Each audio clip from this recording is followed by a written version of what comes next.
अस्सलामुअलैकुम वरहमतुल्लाहि वबरकातुहू। दोस्तों, कैसे हैं आप लोग? उम्मीद है आप सब खैरियत से होंगे। दोस्तों, वक्फ बोर्ड के बारे में, बिल के बारे में बताया मारूक साहब ने। बिल पास हो गया है। आप इस वीडियो में सुने और ज़्यादा से ज़्यादा शेयर करें।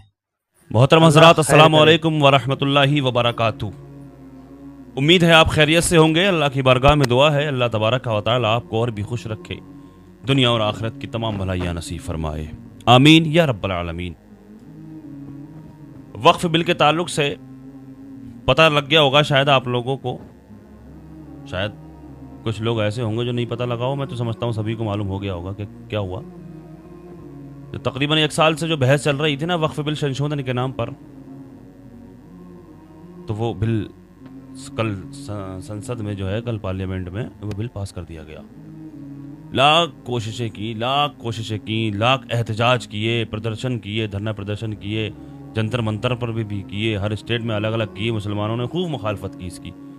लेकिन जिस तरह, ताज्जुब की बात है भाई, पार्लियामेंट में जो भी कोई अगर बिल आता है तो वो मुसलमान अगर उसकी मुखालफत करते हैं, अगर मुसलमानों के खिलाफ कोई, अगर वो मुसलमानों का अगर कोई उसमें नुकसान होता है, अगर ऐसा लगता है मुसलमानों को इसमें हमारा नुकसान है और मुसलमान उसके खिलाफ एहतजाज करते हैं, तो वो बिल पास होकर ही रहता है। इसी तरह से ये वक्फ बिल संशोधन भी, ये बिल पास हो गया।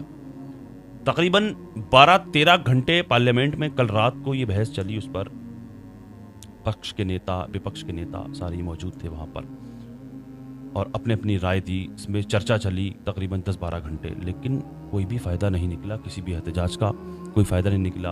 और बड़े बड़े नेता, दिग्गज नेता, बैरिस्टर असदुद्दीन जैसे नेता, और किसी को कोई फ़ायदा नहीं निकला।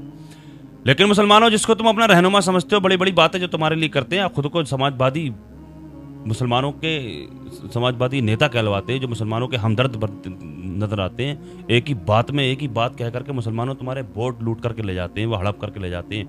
लेकिन जब मुसलमानों के हक की बात कहने का मौका आता है ना, तो उस वक्त में वो आपको वो ठेंगा दिखा कर चले जाते हैं। जिस तरह किसकी बात कर रहा हूं मैं? नीतीश कुमार साहब की बात कर रहा हूं, बिहार के चंद्रबाबू नायडू जी।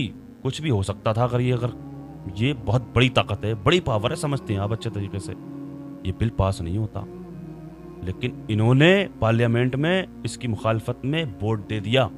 पार्लियामेंट में 288 वोट इसकी मुखालफत में, और इसके पक्ष में जो है 232 वोट डले हैं, और ये बिल पास हो गया। क्यों पास किया गया यह बिल मालूम है आपको? मुसलमानों की हमदर्दी में, मुसलमानों की गरीबी दूर करने के लिए मोदी जी का कहना है। मुसलमानों की गरीबी दूर करने के लिए। कौन से मुसलमान? वो मुसलमान जिनको आए दिन अपमानित किया जाता है, वो मुसलमान जिनके पासपोर्टों को रद्द करने की बात की जाती है, वो मुसलमान जिन मुसलमानों को रोड पर नमाज पढ़ने से रोका जाता है। चाहे कोई सी भी धार्मिक रैलियां निकाले, 15-15 दिन की रैलियां निकले, गैर मुस्लिमों की, नॉन मुस्लिमों की, लेकिन मुसलमान अगर 15 मिनट के लिए जुमे की नमाज अदा करेगा, या साल में एक बार ईद उल फित्र की या फिर ईद उल अजहा की नमाज अदा करेगा, तो उनको अपमानित किया जाता है, उनको तरह तरह से उनको बुरा भला कहा जाता है, उनको आतंकवाद, जाने क्या क्या कहा जाता है मुसलमानों को, और उपद्रवी कहा जाता है मुसलमानों को। उन मुसलमानों की भलाई के लिए ये बिल पास किया जा रहा था, किया गया है, उन मुसलमानों की भलाई के लिए जिन मुसलमानों को आए दिन अपमानित किया जाता है। क्या करोगे अब? नहीं दिया ना साथ ओवैसी जी का, फाड़ दिया ना ओवैसी जी ने ये बात कह करके बिल। कल भी बिल फाड़ा ओवैसी जी ने, ये कह करके, जिस तरह से एक कानून थोपा जा रहा था किसी वक्त में, गांधी महात्मा जी के वक्त में, तो उन्होंने जिस तरह से बिल को फाड़ा था, इसी तरह से मैं भी इस बिल को फाड़ रहा हूँ। ओवैसी जी ने फाड़ दिया उस बिल को। मैं बारहा इस बात को कहा करता हूँ, ये लोग तुम्हारे वोट हड़पते हैं मीठी मीठी बातें करने के लिए, और तुम इनके बातों में आ जाते हो। क्या किया इन्होंने तुम्हारे लिए? बिल, ये वोट दे सकते थे इसकी मुखालफत में, नहीं दिया इन्होंने वोट। इन लोगों ने, एनडीए पार्टी के नेता जो हैं, बहुत बड़ी ताकत है इनकी, लेकिन वो चीखता रहा महाराष्ट्र की सरजमी से, औरंगाबाद की सरजमी से, जिसने नबी की शान में जब गुस्ताखी हुई तो उसने भी आवाज बुलंद की अपनी। लाखों लोगों की तादाद लेकर के हुजूर की शान में जब गुस्ताखी हुई तो वो रोडों पर निकला, मुसलमानों की हक की आवाज बुलंद करता है। इम्तियाज जलील की बात कर रहा हूं, उसका भी साथ नहीं दिया तुमने। अब क्या करोगे? मालूम है क्या बदलाव आया है इसमें? इस वक्फ बिल जो ये पास हुआ है, इसमें क्या बदलाव आया है, क्या नुकसान होगा आपका मालूम है? इसमें वो नुकसान होगा जो किसी ज़माने में, अगर पहले ऐसा हुआ करता था, जो अगर नॉन मुस्लिम है तो वो भी अल्लाह की राह में ज़मीन दे देते थे, बड़े अच्छे लोग हुआ करते थे, बहुत अच्छे लोग हुआ करते थे।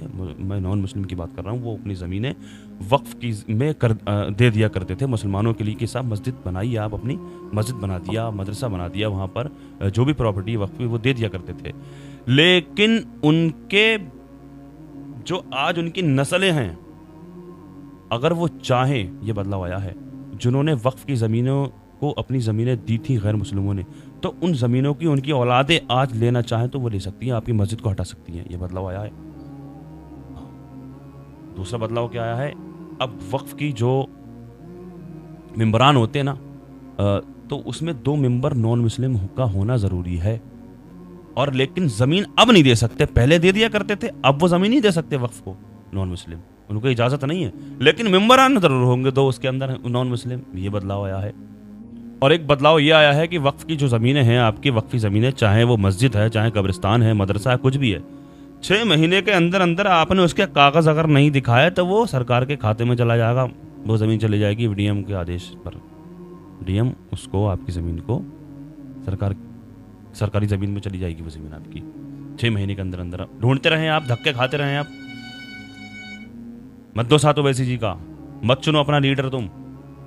कौन आवाज़ उठाता है तुम्हारे लिए, हमारे लिए, मुसलमानों के हक की आवाज़ कौन बुलंद करता है? लेकिन ये झूठ बोल बोल करके तुमसे तुम्हारे बोर्ड ले लेते हैं, तुम्हारे लिए आवाज़ नहीं उठाते। सबसे बड़ा योगदान है इन लोगों का, सबसे बड़ा योगदान बीजेपी सरकार को तो इसको लाई है, लेकिन सबसे बड़ा योगदान जो है ना, सबसे तगड़ी मजबूत सपोर्ट जो है वो इन्हीं लोगों की है, एनडीए पार्टी के नेताओं की। एनडीए पार्टी के जो नेता हैं, नीतीश कुमार हैं और चंद्रबाबू नायडू जो हैं, ये अगर चाहते तो ये बिल पास हरगिज़ नहीं होता। जिस तरह से इन्होंने वादे किए थे ना मुसलमानों तुमसे, वो वादे इन्होंने तुम्हें, अब जब वक्त ऐसा आया तुम्हारा साथ देने का, अपने बयानों में तो कह रहे थे कि हम वक्फ के खिलाफ है, लेकिन अब इन्होंने क्या किया, अब ये ठेंगा दिखा दिया मुसलमानों को और वोट डाल दिया इन्होंने उसकी मुखालफत में। कई सारे ऐसे नुकसानात हैं इस बिल के आने से, मैं आपको क्या बताऊं, आप अंदाज़ा भी नहीं लगा सकते। कई नुकसान ऐसे हैं, आपने वक्त पे ये सोचने वाली बात होती है। अब जो कहते नहीं है कि सांप निकल गया, अब डंडा बजाओ, अब तो निकल गया, अब कोई फ़ायदा नहीं है। लेकिन जब वक्त था, जब आंखें खोलने की ज़रूरत थी, जब दिमाग दौड़ाने की ज़रूरत थी, तब दिमाग नहीं दौड़ाया। हाँ, उस वक्त में जिस वक्त वोट डाले जाते हैं ना, तब उस वक्त अपने सोचना चाहिए कि हमारा कौन साथ दे रहा है। नहीं, बीजेपी के दलाल हैं ओवैसी साहब। हाँ, बीजेपी की बी टीम है। अच्छा, ए टीम कौन है यार? तुम्हारी टीम कौन सी है? ये बीजेपी की बी टीम हो गई। अच्छा, तुम जरा मुझे बताओ, जरा सोचो जरा। मेरी वीडियोस पर भी बहुत सारे लोग इस तरह के कमेंट्स करते हैं कि ओवैसी साहब की सपोर्ट कर रहे हैं आप। तो भाई, मैं ओवैसी साहब की सपोर्ट क्यों ना करूं? बताइए ना मुझे, आप ओवैसी साहब के अलावा कौन हमारे हक की बात करता है? अरे दिखावे के लिए करता है, दिखावे के लिए भी कौन करता है मुझे बताओ ना। जो कर रहे हैं दिखावे के लिए बात, अब क्या हुआ देखा नहीं? जिन्होंने मुसलमानों के से वादे किए, उन्होंने मुसलमानों के खिलाफ, जब मुसलमान इसकी मुखालफत कर रहे थे तो मुसलमानों का साथ नहीं दिया इन्होंने। पार्लियामेंट में इन्होंने बिल उसको वोट दे दिया। उन्होंने 288 वोट डले हैं, 232 इसके पक्ष में, और विपक्ष में जो डले हैं 288 वोट डले हैं।